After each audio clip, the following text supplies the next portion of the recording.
Ravi de vous retrouver ce matin. Rebonjour. Rebonjour à vous, Yassine. Et nous accueillons encore Papa Lessissé pour le Trafic News. Voici Trafic News.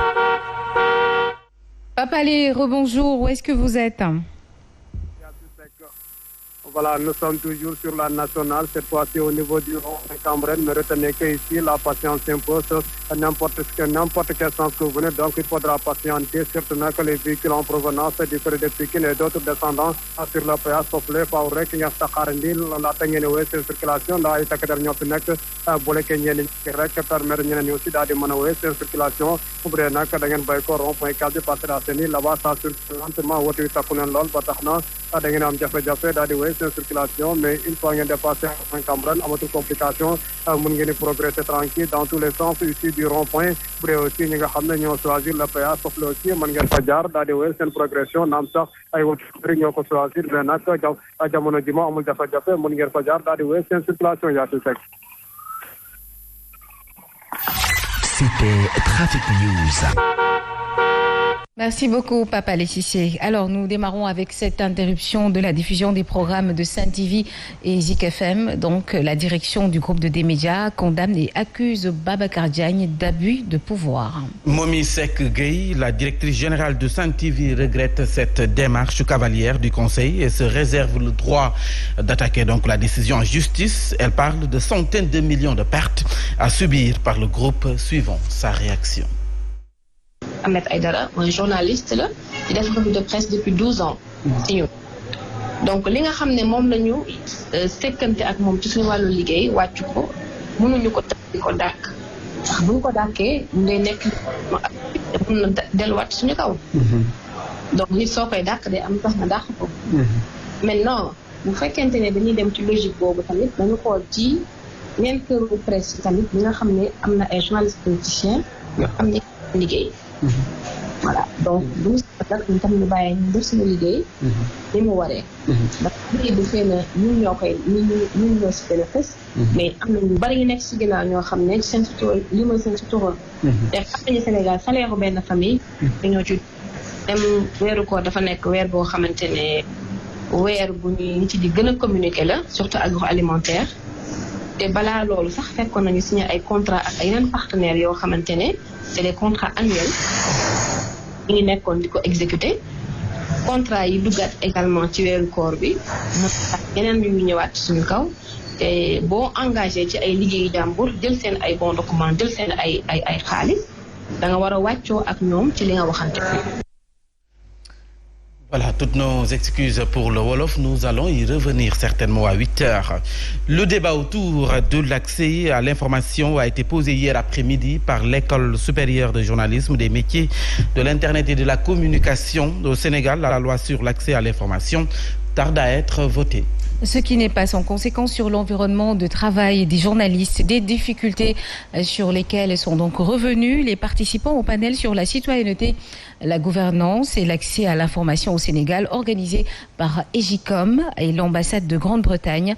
Un compte rendu que nous proposent Mohamed Diop et Mohamed Diawa. Un panel a traité les questions de la citoyenneté, la gouvernance et l'accès à l'information. Ce panel, qui est issu d'un programme avec l'ambassade britannique, est un panel qui nous permettait justement de former les journalistes sur la question de l'accès à l'information et puis de mettre cette question-là sur le débat public pour que les sociétés civiles sénégalaises puissent s'en saisir, puissent comprendre tous les enjeux qui sont liés à cette question de l'accès à l'information. Le Sénégal tarde toujours à adopter la loi sur l'accès à l'information, ce qui doit être corrigé, selon Biram Faye de l'Institut Panos. Le Sénégal a eu beaucoup de retard dans l'adoption de cette loi.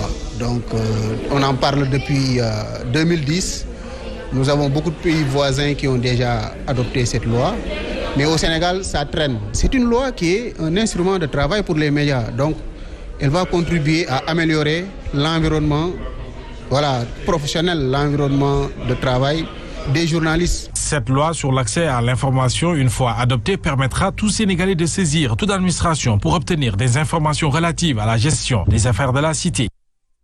N'oubliez pas que vous pouvez nous suivre sur nos plateformes digitales, Sen TV, Facebook, l'officiel ou des médias l'officiel sur YouTube. Alors parlons également de cette mission de suivi électoral de l'Union européenne qui a fait le point sur les propositions qui ont été faites lors de la présidentielle de 2019. Face à la presse hier après-midi, la mission dirigée par Elva Valenciano a donc estimé que le fichier électoral est crédible même si des améliorations s'imposent. La mission a également relevé que beaucoup de pays qui ont donc le système de parrainage ont des difficultés. Le compte rendu de Safiatou Bandiaï. 26 recommandations ont été faites par la mission de suivi électoral de l'Union européenne lors de la présidentielle de 2019. La mission salue les avancées législatives sur beaucoup de points, mais attend des réalisations. Des avancées, peut-être pas définitives, mais ça a bougé et ça s'est amélioré. Pour Elena Valenciano, chef de mission, le fichier électoral est crédible même s'il fait l'objet de beaucoup de critiques et doit être amélioré. Je crois que le fichier électoral, même s'il est... je suis sûr qu'on peut l'améliorer. Je crois que c'est un fichier électoral crédible. Il a déjà subi plusieurs audits. Les conclusions sont toujours les mêmes. Il n'y a pas trop de réclamations sur le fichier, donc je crois que c'est un fichier crédible, même si dans tous les pays, les fichiers sont toujours objet de critiques et de révision. Cette mission de suivi électoral de l'Union européenne estime que des améliorations s'imposent pour le parrainage. Des propositions ont été d'ailleurs faites dans ce sens. On peut donner des exemples. Manu a beaucoup étudié un système, disons, comparatif et on leur a tout expliqué, mais c'est sur l'autorité sénégalaise de voir. Elena Valenciano a toutefois constaté que la majorité des recommandations proposées par la mission d'observation électorale en 2019 ont été abordées dans le cadre du dialogue national. Et nous parlons à présent de la présentation du logiciel de contrôle des parrainages, la question des doublons toujours pas réglée. Le premier venu est toujours avantageux selon le directeur exécutif de l'ONG 3D, Mounia Sissé, qui déclare tout de même que des points positifs ont été notés. Il s'agit de la rectification des erreurs matérielles et la présence des différentes entités concernées. Nous l'écoutons. On peut retenir, c'est que le logiciel permet de régler une partie des problèmes, c'est-à-dire tout ce qui est technique. C'est-à-dire qu'aujourd'hui, ils ont mis en place un logiciel qui permet de faire des recherches multicritères et que ça permet de régler les problèmes d'erreurs matérielles. Par exemple, aujourd'hui, quand il y a une erreur sur le nom, le parrainage n'est pas rejeté. Ensuite, il y a la question de la présence de la Sénat au moment dans les commissions pour superviser le processus, mais également la présence de la société civile, mais aussi la présence des leaders de l'opposition à travers leurs mandataires. Et donc, de ce point de vue, nous avons estimé que ça peut permettre de restaurer la confiance. Mais un problème fondamental, la question de l'ordre de dépôt. Cette question, jusqu'à présent, n'est pas réglée. Et parlons de ce 9e jour du procès du massacre de Boffa-Bayotte. L'interrogatoire de René Capain-Bassène, présenté comme le cerveau de ce massacre, s'est poursuivi donc ce jeudi. Le chargé des affaires politiques à l'Agence nationale pour la relance des activités socio-économiques de la Casamance a continué de nier les accusations portées contre lui. Mieux, il menace de se suicider s'il est condamné injustement. Abdourahmane Diallo, notre correspondant à Ziguinchor, nous en dit plus. 5 à 6 tours d'horloge, c'est le temps que le journaliste René Capain-Bassène, cité dans le procès verbal d'audition comme le cerveau de la tuerie de Boffa-Bayotte, a fait devant la barre des chambres criminelles ce mercredi. Conseil spécial chargé des affaires politiques à l'Agence nationale pour la relance des activités socio-économiques de Casamance, René Capain-Bassène a nié en bloc toutes les accusations portées contre lui. Revenant sur son interpellation, le sieur Bassène dira, je cite, « C'est aux environs de 3 heures du matin que des gens armés ont frappé violemment à ma porte. Quand je suis sorti pour voir qui c'était, j'ai aperçu des gens escalader le mur de ma maison. J'ai ouvert la porte immédiatement. Ils m'ont donc arrêté et menotté sans que je ne sache ce qui se passe. Ils m'ont bandé les yeux avant de me transporter à la gendarmerie où je suis resté des jours sans manger ni boire et dans des conditions très inhumaines, a-t-il fait savoir devant la barre concernant les mails compromettants que les enquêteurs ont trouvés dans dans sa boîte électronique. Le journaliste René Kapembasen conteste leur authenticité et demande une expertise de tous les mails se trouvant dans sa boîte électronique. Il reconnaît tout de même ses relations avec César Atoute Badiat, le chef du front sud du MFDC, et Ousmane Tamba, avec qui il a communiqué le jour même du massacre de Bofa Bayotte. Merci à vous, Abdourahmane Diallo. Depuis quelques jours, des informations faisant état de la panne d'un des moteurs du navire Aline Sitoé Diatta circulent sur la toile. Aline Sitoé Diatta donc naviguerait avec un seul moteur, d'où le retard de 3 heures noté lors du voyage du 25 mars dernier. Faux, rétorque la COSAMA, chargée de l'exploitation du navire. Et dans un communiqué publié hier après-midi, elle revient sur les raisons de ce retard et compte traduire en justice les auteurs de ces allégations. Alassane Baldé nous fait la synthèse de ce communiqué. La société en charge de l'exploitation marine du navire Aline Sitoé Diatta COSAMA qualifie d'erronées les informations circulant dans les réseaux sociaux. Des informations faisant état d'un problème technique qu'aurait rencontré le navire lors de son voyage du 25 mars dernier. Tout est parti d'un retard constaté de plus de 3 heures de temps du navire arrivé tardivement à Ziguinchor, c'est-à-dire aux environs de 23 heures. Un retard qui serait lié selon certaines personnes à une panne d'un des moteurs du navire. Faux, rétorque le COSAMA qui justifie ce retard par l'attente d'une livraison à bord mais également d'un escale effectuée à l'île de Carabane, ce qui a occasionné un retard de plus de 3 heures de temps. Regrettant ainsi que des personnes mal intentionnées tentent de ternir l'image du COSAMA, ces derniers ont décidé d'engager une procédure judiciaire en envoyant des sommations interpellatives à leur auteur et leur traduction devant la justice. Pour rappel, le bateau COSAMA a repris du service le 15 mars dernier après 2 ans d'inactivité. Une mise au point qui arrive à point nommé compte tenu d'un passé douloureux vécu avec le bateau Le Diola qui avait fait près de 2000 morts lors de son naufrage. Et dans l'actualité de ce secteur, sachez également que l'ONG Greenpeace rappelle au chef de l'État la promesse faite aux acteurs de la pêche 1 an jour pour jour, hier 31 mars. Il s'agit de la tenue d'un conseil présidentiel sur la pêche. Et le responsable de la campagne Océan à Greenpeace, joint au téléphone, revient sur les urgences du secteur et la nécessité de tenir cette rencontre. Dr Ali Ouba demande en outre la publication de la liste des navires autorisés à pêcher dans les côtes sénégalaises. Je vous propose de suivre sa réaction. Les problèmes restent tels quels, puis lors. Donc les pêcheurs n'ont plus d'interlocuteurs crédibles pour la résolution de leurs problèmes. On appelle donc le président de la République à prendre à bras le corps ce problème qui sévit au niveau du secteur de la pêche pour vraiment trouver des solutions pour sortir les communautés de pêcheurs dans cette précarité qu'ils vivent. Ça fait 2 ans qu'on demande au ministre de la Pêche de publier la liste des navires de pêche qui sont en train d'opérer au niveau des eaux sénégalaises. Cette liste, on ne l'a toujours pas eue. Donc, pour nous, il y a un problème de transparence au niveau de la gestion des pêches au Sénégal. Donc, tous ces types de discussions pourront être menées dans le cadre de ce type de conseil présidentiel. Juste pour vous rappeler qu'au ministère de la Pêche, l'on soutient que des rencontres sectorielles ont eu lieu avec l'ensemble des acteurs dans le cadre des négociations. Et les TDR seraient d'ailleurs disponibles et la balle dans le camp de la présidence qui doit retenir une date pour la tenue du conseil présidentiel. Le président de l'association des consommateurs du Sénégal, Momar Ndao, s'offusque de la mauvaise qualité de l'eau, mais aussi de la cherté de factures d'électricité dans la localité. En déplacement officiel, Momar Ndao invite aussi les commerçants à respecter les prix fixés par le gouvernement du Sénégal. Nous l'écoutons. L'ensemble des récriminations qui ont été donc portées à notre connaissance relatives à la qualité de l'eau, à la qualité de l'alimentation, notamment les bouillons, relative à la facturation au niveau de l'électricité. Et il y avait des difficultés extrêmement fortes avec la société CO par rapport à la fourniture de l'eau. La tarification, les factures étaient vraiment inaccessibles aux populations. La difficulté au niveau de l'application, c'était que dans l'arrêté fait par le ministère du Commerce, la composante transport n'était pas prise en compte. Maintenant, ceci a été corrigé et désormais, donc, l'arrêté est totalement opérationnel. Et puis l'insécurité, l'insalubrité et le manque d'usines de fabrication de glace constituent les manquements que connaît le marché aux poissons de Kaolack. Depuis 2 ans, les vendeurs de poissons sont confrontés aux problèmes liés à la conservation de leurs ressources halieutiques.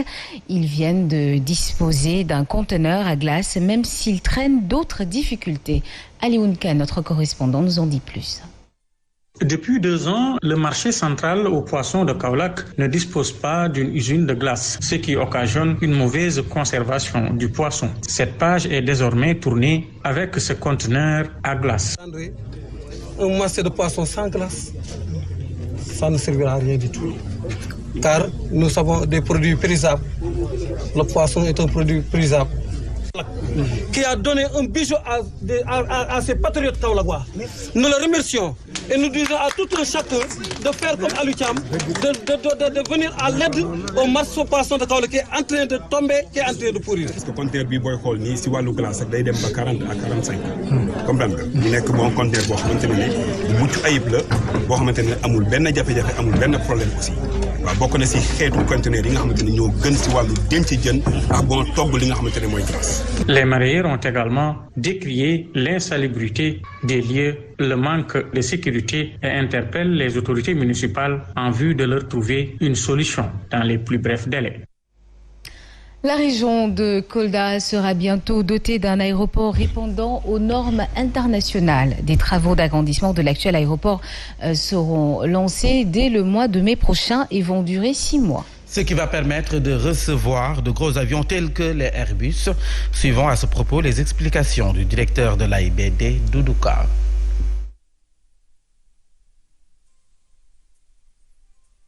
Donc aujourd'hui, il s'agissait de venir pour présenter aux populations et aux autorités locales, le gouverneur, l'étendue des travaux que nous allons réaliser en urgence pendant 6 mois et qui vont concerner principalement l'allongement de la piste. Aujourd'hui, il n'y a que des avions de type ATR qui peuvent atterrir à Kolda. Demain, ça sera des Airbus A320, des Airbus A220 qui pourront quitter l'Europe et venir directement à Kolda, donc dans 6 mois. Donc cela veut dire que c'est vraiment le Kolda redevient un aéroport à dimension internationale et donc nous allons démarrer cette mise en norme dès le mois de mai et également la reconstruction de l'aérogare et un ensemble d'aires de stationnement, la construction d'un nouveau mur de clôture pour sécuriser davantage en tout cas les servitudes aéronautiques. Donc, ce sont des bases d'un développement local. C'est comme ça que la conception des aéroports a été réalisée pour booster l'économie locale, mais pour aussi booster la création d'emplois. Et puis le malheur ne venant jamais seul, c'est encore le maire de Sindia, Thierno Diagne, qui est visé donc par une plainte en France par un investisseur français pour une affaire de 35 millions. Michel Delat sollicite une intervention du président Macky Sall dans cette affaire car il a perdu des millions au Sénégal. Il s'est entretenu avec notre correspondant à Mbour, Alioune Balara-Sonko. Depuis plus de 7 ans, cet homme d'affaires du nom de Michel Delat court derrière ses 35 millions de francs CFA. Il accuse l'actuel maire de Sindia, Thierno Diagne. Mon projet était quand même ambitieux pour la région, puisqu'il y avait une centaine de personnes de prévues comme salariés, engagés, la formation, etc. Et puis après, j'ai appris quelques mois après qu'il y avait une ferme qui était occupée à se construire, et en plus, à côté, une station d'essence où la partie qui a été prise, c'est une zone où j'avais en plus de ça payé les peines à monsieur Sellé. Maintenant, je suis tombé au moment où M. Thierno Diagne est en prison pour tous les méfaits qu'il a fait.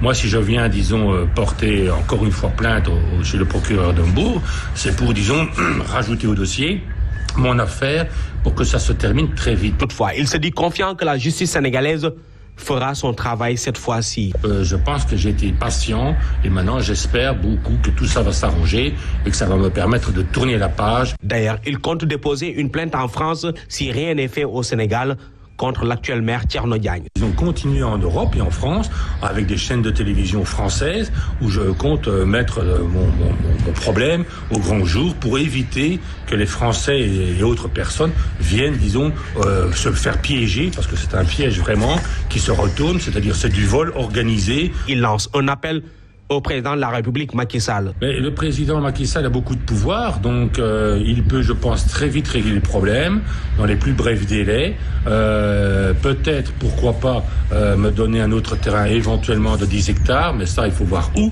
Avec une santé fragile, Michel compte poursuivre le combat pour le remboursement de son argent. Il est 7h passé de 22 minutes. Vous nous suivez en direct sur les chaînes leaders. Tout de suite, place à la page des sports.